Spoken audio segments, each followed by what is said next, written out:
Saturday, November 19, 2011. This is Mercedes Diesel Guy, and this is my 1972 Mercedes 220 diesel.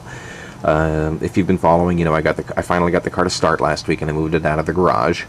And then I discovered an oil leak, which really, got me worried. And basically, I noticed oil pooling right around that large bolt you see me pointing at right there.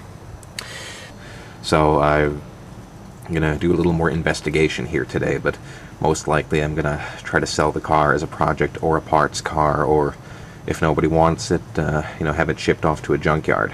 I mean, I didn't want to do that, but my situation kind of dictates that I can't spend any more time and money on this. Because I was trying to build the car up as cheaply as possible, using whatever materials I have on hand. I spray painted this fender last weekend, for example. You've seen me repairing the floor by cutting out the rust and riveting in steel patches. And I totally recognize what good professional restoration work is, but that's not what I do. I'm just an amateur, and I totally recognize and admit that's what my work is. And I make no apologies for it. I'm just documenting what I'm doing on my own car here. So what I'm going to do today is I'm going to give the car a cold start and see how that goes, and then see if I can maybe document the oil leak here on this side of the engine. I'm going to give the car a cold start now, and we'll see if and how it starts up, and then see if I can document the oil leakage. Okay, I'm in the car here, and pulling out the starter knob to heat up the glow plugs. Got to do this for about 30 seconds.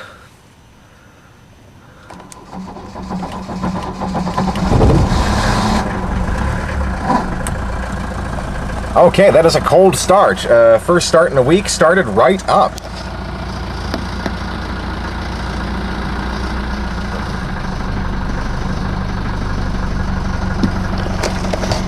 It's actually the best start I've ever had in this car.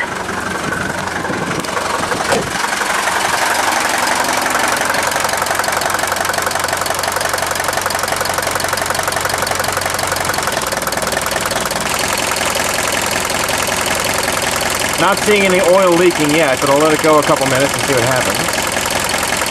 Although I am starting to see a little bit of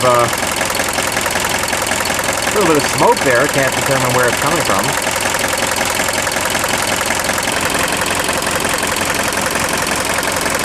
Oh, it's coming from the dipstick tube. Ooh, and we've got blow-by there.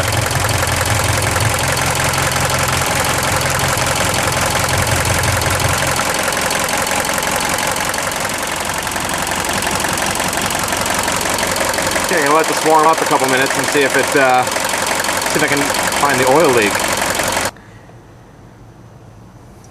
Okay, I actually just shut the car down. I'm not seeing any oil yet, but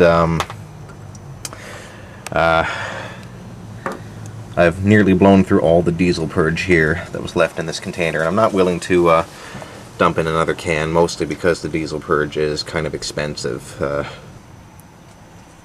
Video continued. I actually went out and, as I said, I brought a couple of bags of leaves back to the recycling center, and I took one of my diesel jerry cans with me, so stopped off at the gas station on the way back. Got $10 worth of diesel, which, is a little over, that's around 2.5 gallons these days. And I just discovered something very interesting. So if you look here, the fuel gauge in this car actually does work. I have never known. I mean, it's always been pretty much pegging empty. So I guess there was a little bit of stray fuel in there, but not too much. Basically, now I'm going to start this car up again, let it run warm, and see if I can determine that oil leak.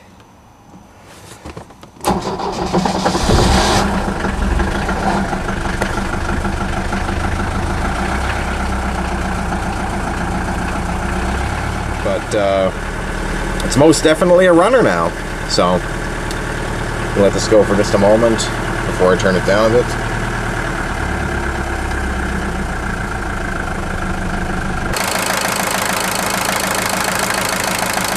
Okay, the car's been going a minute or two now, and if you look, you can see some droplets of oil pooling up in there around that bolt, like I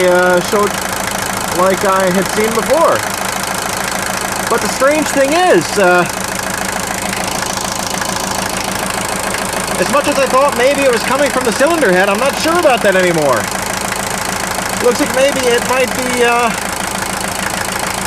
possibly welling up from below there, which really confuses me. I honestly couldn't tell you what's going on.